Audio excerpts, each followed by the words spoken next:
Hi everyone. In the last video, we discussed that we need to keep aside 20% of the salary amount in the separate bank account if you wish to, but yes, we need to definitely try this.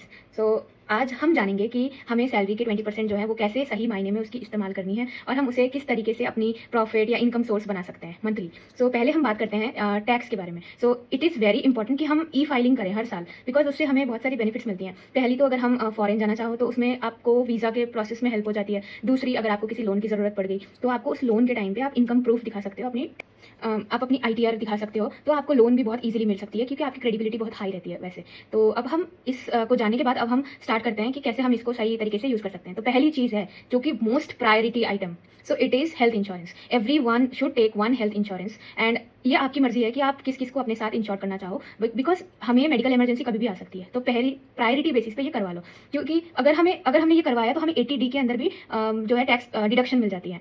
फिर जो next है वो हमें लेना है life insurance policy, जो हमें लेनी है एटलीस्ट लाइक 36 ईयर्स। तो जब तक आप 60 साल के पहुंच जाओगे तब तक आपकी लाइफ इंश्योरेंस चलती रहेगी और आपको एंड में जाकर वो मनी वापस भी मिल जाती है जितना आपने इन्वेस्ट किया है। और अगर बाई चांस अगर कुछ इधर उधर हो गया, you know what I mean, like अगर we are no more in this world, so that time the company will reimburse the amount जितने की आज आपने टर्म लिया है आपने, लाइक 1 करोड़ और 2 crore. You can also take 80 lakhs और 90 lakhs, so based upon your preference.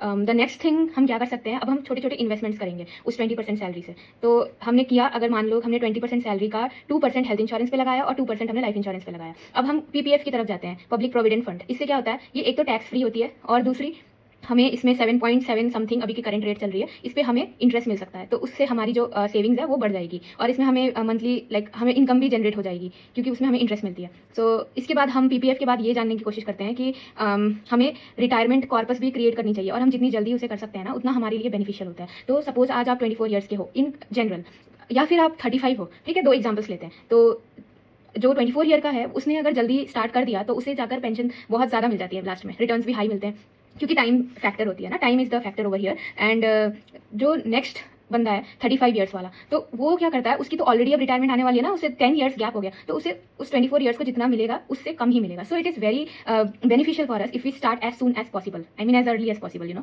अब हम आ जाते हैं म्यूचुअल फंड की तरफ। जैसे कि मैंने आपको बताया था सिस्टमैटिक इन्वेस्टमेंट प्लान के बारे में और सिस्टमैटिक विड्रॉल प्लान के बारे में। तो हम वेल्थ क्रिएट करना चाहते हो तो फिर हमें सिस्टमैटिक इन्वेस्टमेंट प्लान के साथ जाना चाहिए, जिसमें आप मंथली या तो जैसे बेस्ड अपॉन योर प्रेफरेंस 500 से ही शुरुआत करना चाहते हो तो 500 से भी कर सकते हो, एंड देन 1000, 1500 और 5000, कुछ लोग 10,000 भी कर देते हैं। तो मंथली अगर आपकी सैलरी के हिसाब से आप जितना भी इन्वेस्ट कर रहे हो SIPs वगैरह में, तो ये भी आपकी कंपाउंडिंग होती रहती है। तो मैं अगले वीडियो में कंपाउंडिंग की थ्योरी लेके आऊंगी आपको, तो फिर आपको कंपाउंडिंग के बारे में चीज़ें ज़्यादा क्लियर हो जाएंगी। सो उसके बाद हम क्या कर सकते हैं, अगर आप रिस्क ले सकते हो, if you are a risk taker, then we should definitely go and invest in few of the stocks. But stocks में इन्वेस्ट करने के पहले